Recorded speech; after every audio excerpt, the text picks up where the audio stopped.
In today's video, I'll show you how to create realistic screaming in ElevenLabs Text-to-Speech step by step. First, sign in to your ElevenLabs account and open the Text-to-Speech dashboard. Select the 11v3 model. Next, choose a voice from your library or the voice library.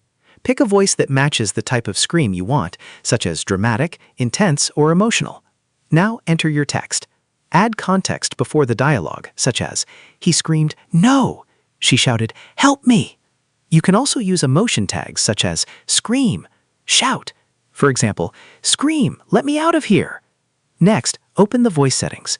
Lower stability to around 30 to 40%. Increase clarity and similarity or style exaggeration to around 70 to 80%. Now click Generate to create the audio. Listen to the result. If the scream is not intense enough, adjust the text, add more emotional context, or lower stability further. Generate the audio again until you achieve the desired result. And that's it.